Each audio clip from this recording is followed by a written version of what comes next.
এখন চলে এসেছি ফুলবাড়ি বাইপাস। তো এতক্ষণ ভিডিওটা যার জন্য করিনি, কারণ কুয়াশাতে কিছু দেখা যাবে না। তোমরা দেখতে পাচ্ছ যে কতটা কুয়াশা।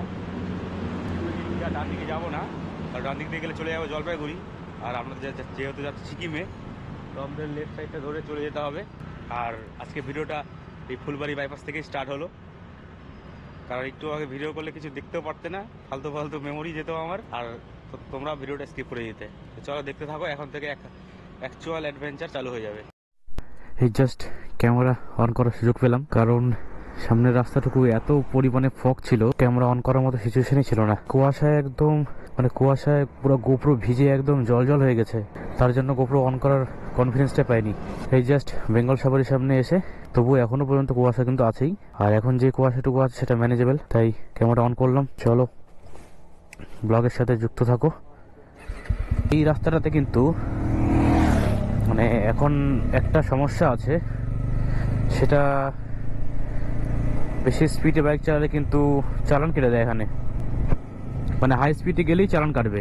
জায়গায় জায়গায় ক্যামেরা বসানো আছে, তো তোমরা যদি কেউ হাই স্পিডে চলে যাও, চালান কিন্তু বাড়িতে চলে যাবে। তাই এই রাস্তাটাতে একটু দেখে শুনে চালানোটাই ভালো। অনেকেই চালাচ্ছে, অনেক জোরে চালাচ্ছে, তবুও না চালানোই ভালো। এখানে জায়গায় জায়গায় এলিফ্যান্ট ক্রসিং গুলো আছে, তো হঠাৎ যদি কোনো জঙ্গলে পশু চলে আসে সামনে, তো সাডেন ব্রেক করলে কিন্তু তোমরা পড়ে যাবে। তার জন্য যতটুকু স্পিড লিমিট আছে ততটুকু চালানোটাই ভালো। তো বন্ধু, তোমাদেরকে তো বলতে ভুলে গেছি, সেটা হচ্ছে সব বন্ধুরা, আমি কিন্তু আজকে রায়গঞ্জ থেকে এসেছি। তো যখন এসেছি তখন বাজে ভোর 3টে, আর সেই সময় দেখানোর মতন কোনো কিছু আমি পাইনি যে তোমাদেরকে দেখাবো। আমার নিজেই বোরিং লাগছিল, আর তাই কারণে আমি তোমাদেরকে কিন্তু ওই বোরিং স্টোরিটা শেয়ার করিনি। রায়গঞ্জ থেকে শিলিগুড়ি অবধি দেখার মতো কিন্তু কোনো কিছুই নেই, শুধু ট্রাফিকের গাড়ি ঘোড়া জ্যাম, এটা ছাড়া। তো এটা তোমরা কেউ দেখতে চাও না আশা করি। আমি অ্যাকচুয়ালি আমারও দেখতে ইচ্ছা করো না এইটুকুটা। জাস্ট ওয়াই আমি এখনই ব্লগিংটা অন করলাম। এখন থেকেই কিন্তু অ্যাকচুয়াল অ্যাডভেঞ্চারটা চালু হতে চলছে। তো চলো তোমরা যুক্ত থাকো। আমরা কিন্তু বেরিয়েছি নর্থ সিকিমের উদ্দেশ্যে। আর আমার বাইকের কিন্তু জাস্ট নাম্বার হয়েছে, এখনো কিন্তু আমি আরসি হাতে পাইনি। পারমিট এজেন্টকে ফোন করেছিলাম যে আমার কাছে কিন্তু আরসি নেই, কিভাবে হবে না হবে। তো ওনারা কিন্তু বললো যে ভার্চুয়াল আরসি যেটা হয়, তোমরা কোনো এই সমস্ত ব্যাপারে তোমরা একদম প্যানিক হবে না। যদি তোমাদের গাড়ির নাম্বার হয়ে যায়, তো দেখবে সেই নাম্বার দিয়ে এম পরিবহনে সার্চ করলে গাড়ির ডিটেলস দেখায়। আর তারই নিচে দেখবে একটা জায়গা আছে যেখানে লেখা আছে গেট আরসি। সেখানে তোমরা করবে, দেখবে ভার্চুয়াল আরসিটা এম পরিবহনে অ্যাপ্লিকেশনের মধ্যে ডাউনলোড হয়ে যাবে। তো সেই ভার্চুয়াল আরসিটার স্ক্রিনশট নিয়ে কিন্তু তোমরা এই রেস্ট্রিক্টেড এরিয়াতে তোমরা ঘুরতে পারবে। তো চিন্তার কোনো কারণ নেই। তো আমাকে যতটুকু বলেছে আমি তোমাদেরকে ততটুকুই বললাম, বাকিটা এখন আমাকে গিয়ে দেখতে হবে কি হচ্ছে না হচ্ছে। আশা করি যখন বলেছে ওনারা তাও হবেই। আর এখান থেকে কিন্তু সেবক মাত্র 10 কিলোমিটার বাকি আছে। তো বন্ধুরা, আমরা কিন্তু খুব সামনে চলে এসেছি। এখন ফার্স্ট ভিউটা দেখা যাবে এখান থেকে পাহাড়ের। এখান থেকে মনে হয় যে হ্যাঁ, আমরা পাহাড়ে চলে এসেছি। আর এই ভিউটা দেখার পর, দেখতে পাচ্ছ তোমরা, এই ভিউটা দেখার পর মনে হয় না যে আমরা 200 কিলোমিটার বাইক চালিয়ে আসলাম। এতটা মনে হয় যে কেবলই স্টার্ট করলাম মনে হয়। আর দেখতে পাচ্ছ তোমরা সামনে ভিউটা, এই ভিউটার জন্যই কিন্তু আমরা এত দূর রাইড করে আসলাম। আর আমরা কিন্তু খুব সকাল সকাল বেরিয়েছিলাম, যার কারণে এখন ঘড়িতে বাজে 8:30। আমরা কিন্তু পৌঁছে গেলাম ফার্স্ট ভিউ অফ মাউন্টেন। উফ ভাই সাব, একবার ভিউটা দেখো বন্ধুরা, অসাম ভিউ, অসাম। একদম চুমু লেভেলের ভিউ। সে কতদিন পর তোমাকে দেখলাম। সত্যি আমার মনে হয় আমি পাহাড়কে ধোকা দেই, আমাকে প্রতিটা মুহূর্ত ডাকে, বাট আমি আসতে পারি না। এই আমরা কিন্তু চলে আসলাম সেবকের রেল লাইন। তো যতবারই আসি ততবারই দেখি যে এখানে ওই মুহূর্তে ট্রেন আসছে, ওয়েট করতে হয়। তো আজকে কিন্তু লাকটা ভালো আছে, ওয়েট করতে হলো না। বাবা, এখানে একটু রাস্তাটা অফ রোড আছে।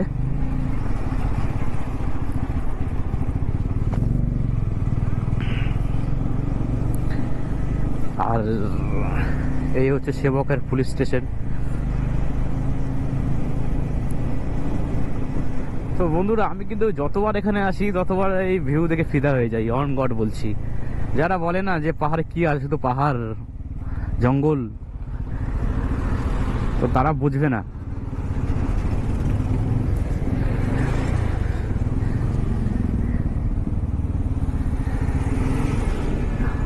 আর এই নদীর জলটা কিন্তু কিছুদিন আগে প্রচন্ড ঘোলা ছিল, এখন কিন্তু একদম ক্রিস্টাল ক্লিয়ার দেখা যাচ্ছে।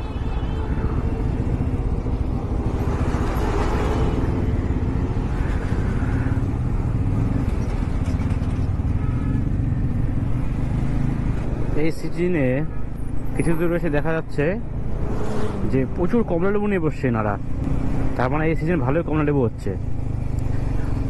আর একটা অদ্ভুত জিনিস কি, যতগুলো দেখলাম কমলা লেবুর দোকান, সবগুলোতে মেয়েরা দোকানদারি করছে। দেখো, ছেলে কিন্তু নেই। ভিউটা দেখো বন্ধু সামনে একবার।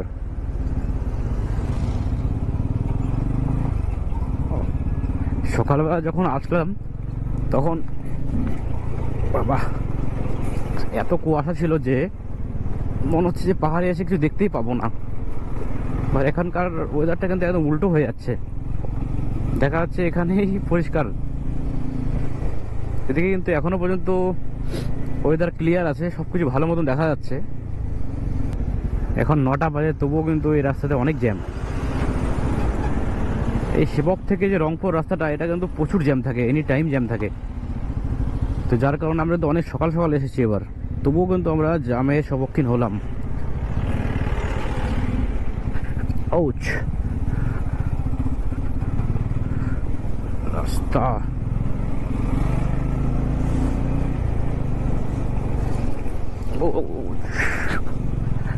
তো বন্ধুরা, আরেকবার তোমাদেরকে বলে রাখি, আমরা কিন্তু আজকে যাব নর্থ সিকিম। আর আমি কিন্তু এবার ফার্স্ট মানে পালসার N250 নিয়ে পাহাড়ে এসেছি। তো এখনো পর্যন্ত কিন্তু আমি কোনো রকম পাওয়ার ল্যাগিং ফিল করিনি। তো নর্থ সিকিমে গিয়ে মানে 0 পয়েন্টে গিয়ে অ্যাকচুয়াল পাওয়ারটা বোঝা যাবে যে কি হচ্ছে না হচ্ছে। আর তোমাদেরকে কিন্তু আমি এই ভিডিওতে বলে রাখবো যে যারা যারা তোমরা প্ল্যানিং করছো পালসার N250 নেওয়ার, তো নেওয়াটা ঠিক হবে কি না। তো ভিডিওটা কিন্তু ইনফরমেটিভ হতে চলছে। অনেকে তোমরা ভাবো যে N250 নিবো না N160 নিবো না N150 নিবো, তিনটাই তো দেখতে একই, না ডমিনর নিবো 250। তো অনেকে সবচেয়ে বেশি কনফিউজ হও তোমরা N250 আর NS200 এর মধ্যে। তো আজকের ভিডিও দেখার পরে কিন্তু তোমাদের কনফিউশন আশা করি দূর করে যেতে পারবো আমি। আর আমি কোনো ফেক রিভিউ দিব না, আমি মোটামুটি সব রকম মোটরসাইকেল নিয়ে পাহাড়ে কিন্তু এসেছি। তো আমার কিন্তু কিছুটা অভিজ্ঞতা আছে, তো সেই অভিজ্ঞতার সাথে তোমাদেরকে একটা রিভিউ দেব। এই বিপ্লব চলে আসছে। আমি এখনো অবধি এই N250 নিয়ে একটা সমস্যা আমার হচ্ছে, মেজর ইস্যু না বলতে পারো, সেটা হচ্ছে যেহেতু আমাকে সামনে ঝুঁকে চালাতে হচ্ছে মোটরসাইকেলটা, তো তার কারণে কিন্তু আমার হাতে তালুর মধ্যে ব্যথা করছে। মানে খুব মেজর ইস্যু আমি বলবো না, বাট হ্যান্ডেল মডিফিকেশনের প্রয়োজন আছে। আমিও ভেবেছিলাম হ্যান্ডেল মডিফিকেশন করে নিয়ে আসবো, বাট আমি আরেকবার চিন্তা করলাম যে না, আমি একবার আগে দেখবো যে হ্যান্ডেল মডিফিকেশন করার দরকার আছে কি না। আর আমি অনেক ভিডিওতে দেখেছি যারা যারা N250 নিয়েছে ট্যুরিংয়ের জন্য, তারা সবাই কিন্তু হ্যান্ডেল মডিফিকেশন করেছে অলরেডি। আদারওয়াইজ কিন্তু কোনো রকম কোনো সমস্যা হচ্ছে না, না ব্রেকিংয়ের কোনো সমস্যা হচ্ছে, না পাওয়ারের। তো বন্ধু, এই ডান দিকে রাস্তাটা চলে গেলে কিন্তু চলে যাবে কালিম্পং, সরি কালিম্পং বাঁ দিকে আছে। এই ডান দিক তোমরা যদি যাও তাহলে কিন্তু তোমরা দার্জিলিং যেতে পারবে ইচ্ছা করলে। আর এই সামনে হচ্ছে মেললি ব্রিজ। আর বন্ধুরা, তোমরা এখনো যারা সবাই কনফিউজে আছো যে নর্থ সিকিম খুলেছে কি খুলে নাই, তো নর্থ সিকিম কিন্তু খুলে দিয়েছে। মানে একটা সাইড, গুরুদম্বার সাইডটা এখনো খোলেনি, 10 তারিখ থেকে খোলার কথা আছে। তো দেখা যাক, 10 তারিখ হওয়ার পরে বোঝা যাবে।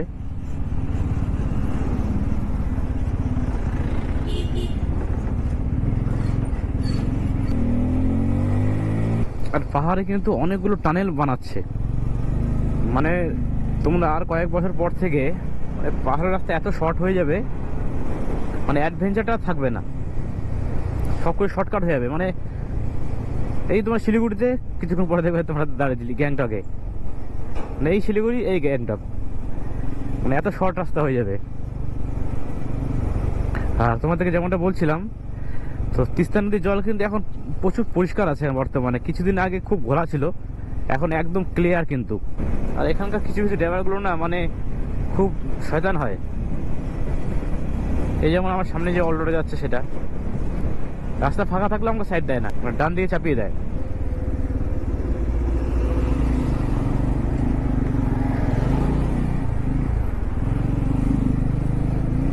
তো বাইক নিয়ে চিন্তা নাই, একটু একটু করে আগে যেতে পারবো।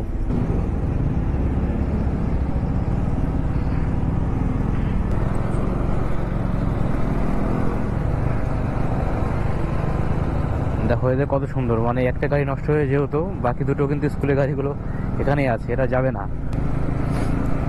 এই সামনে কিন্তু আমাদের পড়বে কালিম্পং এর গেটটা আর কি।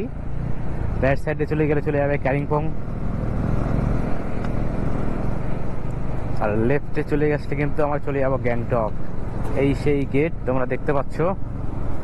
এখানে দাঁড়ানো অ্যালাউ নেই, নাহলে আমি দাঁড়িয়ে তোমাদেরকে দেখাতাম। এই ডান দিকে যেটা রাস্তা চলে যাচ্ছে সেটা হচ্ছে কালিম্পং এর দিকে চলে যাচ্ছে, আর এই যে নিচ দিয়ে লেফট সাইডে চলে গেল এটা কিন্তু গ্যাংটক যাচ্ছে, মানে সিকিমে এন্টার করছে। রংপো হয়ে গ্যাংটক যেতে পারবে তোমরা। তো গাইস এখান থেকে কিন্তু রংপো এখনো 20 কিলোমিটার বাকি আছে। 20 কিলোমিটার মানে আমাদেরকে যেতে কিন্তু 1 ঘন্টার কাছাকাছি লেগে যাবে। দেখা যাক কত কি তাড়াতাড়ি যেতে পারি। যে দেখো রয়্যাল এনফিল্ডের অবস্থা দেখো, ইন্ডিকেটর খুলে পড়ে যাচ্ছে, মানে গাড়ি না জেনারেটর বোঝা যায় না আর কি। তো কালিম্পং এর গেটটা থেকে যখন আমরা লেফট সাইডে নিয়ে নিলাম গ্যাংটকের সাইডে, মানে সিকিমের সাইডে, তো আমি কিন্তু একটু একটু ঠান্ডা অনুভব করতে পারছি। মানে যেই ঠান্ডাটাতে মানে শিলিগুড়ি থেকে আসার সময় যে ঠান্ডাটা আমি পেলাম, তার থেকে একটু আলাদা রকমের একটা সংকেত দিচ্ছে আমাকে ঠান্ডার। মানে বোঝা যাচ্ছে যে একটু ঠান্ডাটা বাড়লো। তো এখন কিন্তু আমরা একটু জ্যামটা কম পাবো। এই কারণে পাবো কারণ কিছু যে গাড়িগুলো শিলিগুড়ি থেকে আসছিল, কিছু গাড়ি কালিম্পংয়ের দিকে যাওয়ার ছিল, কিছু গাড়ি মংপুর দিকে মানে শিটংয়ের দিকে যাওয়ার কথা ছিল, কিছু গাড়ি সিকিমের দিকে। মানে এখন কিন্তু 3টা গাড়ি কিন্তু 3 রকমের গাড়ি 3 দিকে ডিভাইড হয়ে গেল অলরেডি। মানে এখন রাস্তার মধ্যে কিন্তু জ্যামটা অনেকটাই পরিমাণে কম পাবো আমরা এখন। এই তিস্তা কয়েকদিন আগে এখানকার লোককে একদম দিন রাত কাঁদিয়েছে, আর সেই তিস্তা দেখো এখন জল নেই, একদম খরা। দেখতে পাচ্ছ তোমরা, জলই নেই। এই তিস্তার জল রাস্তায় এসে পুরো রাস্তা ব্লক হয়েছিল, আর এই তিস্তার কারণে 7 মাস ধরে সিকিম বন্ধ ছিল, নর্থ সাইডটা আর কি। মেল্লি বাজার চলে এলাম আমরা।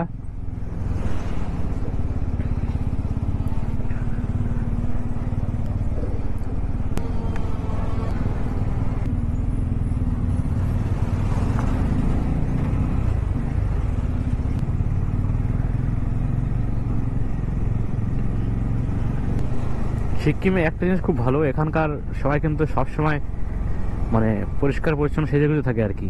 ভিউটা দেখো বন্ধু, লেফট সাইডে ভিউটা দেখো একবার। আমার রাইট সাইডে জঙ্গল আর লেফট সাইডে অসাম ভিউ। রাস্তাটা দেখো একবার বন্ধু। আমরা কিন্তু রংপুর কাছাকাছি পৌঁছে গেছি অলরেডি, আর হয়তো 1-2 কিলোমিটার পরই আমরা চলে আসবো রংপুতে, মানে সিকিমের এন্ট্রি গেট। এই দেখো এখান থেকে রংপো হচ্ছে 2 কিলোমিটার, সিমথাম হচ্ছে 13 কিলোমিটার। এখন কিন্তু তিস্তাটা আমাদের অনেক কাছে চলে এসছে অলরেডি। দেখো মনে হচ্ছে যে একদম পাশে চলে আসলাম আমরা তিস্তার।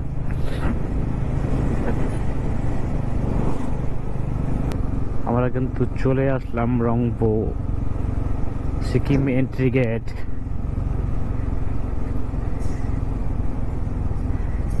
মানে এই জায়গাটা আসলে মনে হয় যে একটা আলাদা দুনিয়ায় চলে আসলাম।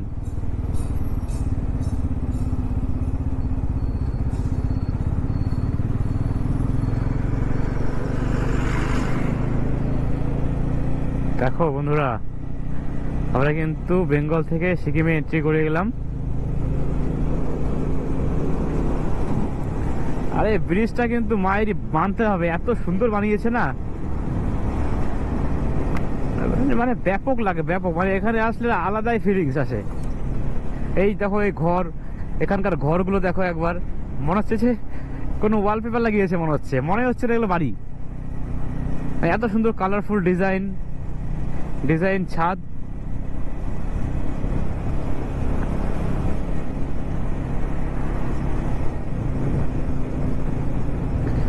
তোমরা যখন জুলুক যাবে, তো বন্ধুরা তোমরা যখন জুলুক যাবে তখন কিন্তু তোমরা চাইলে গ্যাংটক না গিয়ে তোমরা কিন্তু এই ডান দিক দিয়ে রুংলি বাজার হয়ে কিন্তু যেতে পারবে।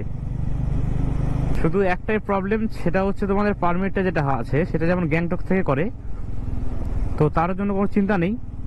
তো পারমিট যারা করে তাদের কিন্তু প্রতিদিনই তাদের চেনা জানার গাড়ি এদিকে আসে রংপুর পর্যন্ত।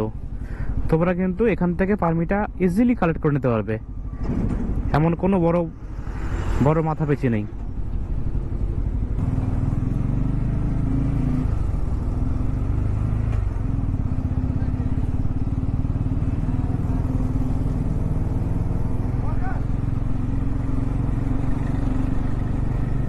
এখানে কিন্তু গাড়ি চেকিং হচ্ছে, তো ভালো, চেকিং হওয়া ভালো। আমাদেরকে যেহেতু আটকালো না, তো আমরা দাঁড়ালাম না। আর তার জন্য আমি কিন্তু অনেক স্লো যাচ্ছি, যেন ডাকার অনেক সময় থাকে। তো আমরা কিন্তু বেঙ্গল থেকে সিকিমে এন্ট্রি করে গেছি, এখন কিন্তু আমরা সিকিমে আছি। আমরা কিন্তু এখন মাঙ্গানের রাস্তাতে আছি, মানে আমরা গ্যাংটক না গিয়ে সিমতাম থেকে লেফট নিয়েছি, কারণ গ্যাংটকে যাওয়ার তো কোনো প্রয়োজন নেই, মাঙ্গান থেকে পারমিট হয়ে যায়। আর সবচেয়ে বড় প্লাস পয়েন্ট হচ্ছে তোমরা যখন গ্যাংটক থেকে পারমিট বানাবে তখন যত টাকা লাগবে মাঙ্গান থেকে পারমিট বানাতে গেলে তার থেকে কিন্তু মানে প্রায় হাফের মতো লাগে আর কি। গ্যাংটকে যে 1500 টাকা লাগে, মাঙ্গানে কিন্তু তোমাদের 900 টাকায় হয়ে যাবে। মাঙ্গানে তোমরা আসো, নিলিবিলি জায়গাতে থাকো, হোমস্টেতে থাকো। আর গ্যাংটকে তো গ্যাঞ্জাম, পার্কিংয়ের অসুবিধা। আর এই রোডটা শুধু মানে কিছু জায়গায় খারাপ আছে, কাজ চলছে অলরেডি, হয়তো খুব তাড়াতাড়ি ঠিক হয়ে যাবে। আজকে কিন্তু ডিসেম্বরের 7 তারিখ 2024।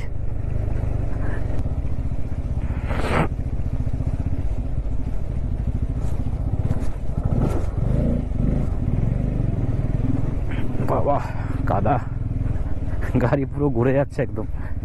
আর বন্ধুরা তখন যেটা বলছিলাম, এই N250 কিন্তু তোমাদের হ্যান্ডেল মডিফিকেশনের খুবই দরকার আছে, কারণ আমার কিন্তু শোল্ডার পুরো ব্যথা হয়ে গেছে অলরেডি।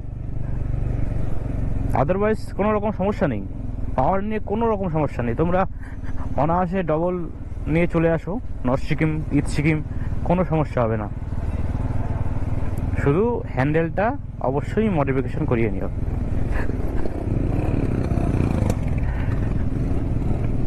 তো এই রাইডটা শেষ করে নিয়ে আমি আমার হ্যান্ডেলটা অবশ্যই পাল্টাবো। বাচ্চাগুলো বাই বাই করছে। এখানকার বাচ্চাগুলো খুব ফ্রেন্ডলি।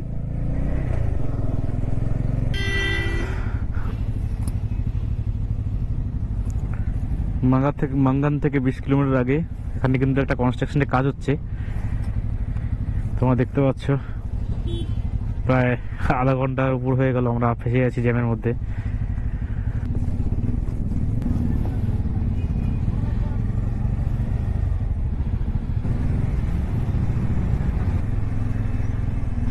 এই জ্যামটা যে কত দূর অবধি গেছে এটা হচ্ছে ব্যাপার। এখন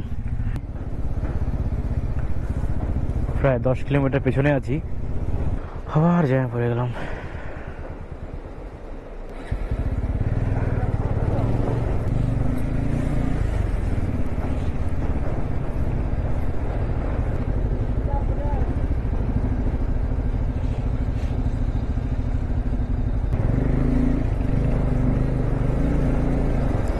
সামনে কিন্তু ব্রিজে যেতে হবে না, আমাদের যেতে হবে সোজা।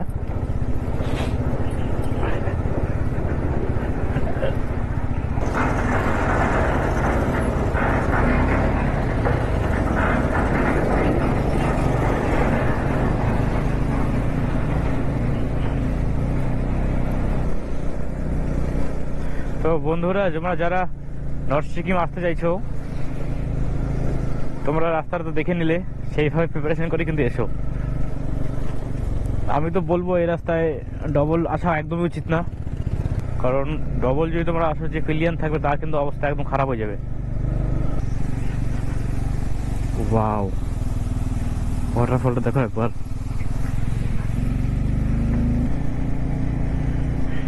শ্যামখোলা ব্রিজ, এই ব্রিজটার নাম হচ্ছে শ্যামখোলা ব্রিজ।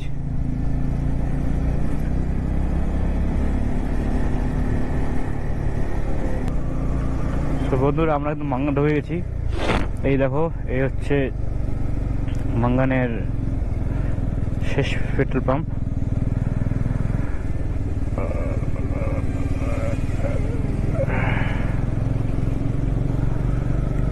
তো আমরা কিন্তু এখন যাব হচ্ছে মাঙ্গান বাজারে, কারণ ওখানে আমাদেরকে পারমিট করাতে হবে, কারণ কালকের জন্য আমাদেরকে পারমিট করাতে হবে। যদিও আমরা অলরেডি ডকুমেন্ট পাঠিয়ে দিয়েছি, তো আমাদের এখন পেন্ডিং আছে হচ্ছে হোটেল নেওয়া বাকি আছে আর লাঞ্চ বাকি আছে। এখন বাজে 2:08।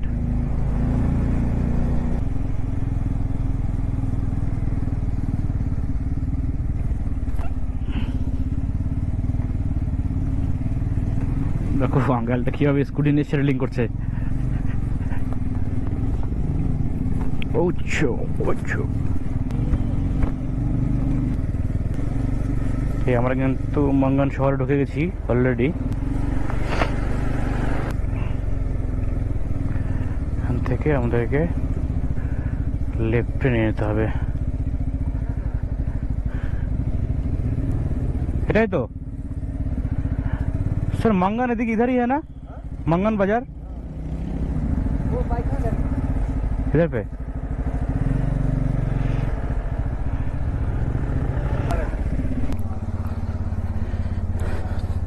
তো মাঙ্গানে কিন্তু আমরা অনেক খুঁজতে খুঁজতে একটা ভালো হোটেল পেয়েছি, খুব কম পয়সায় একটা ভালো হোটেল। তো চলো তোমাদেরকে দেখাচ্ছি হোটেলটা।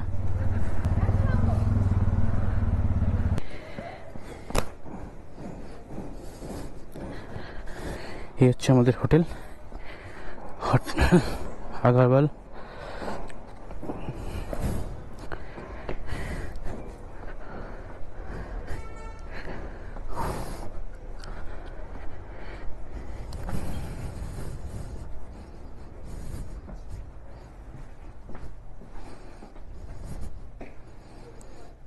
আমাদের হোটেল একটা ওয়ার্ড্রপ,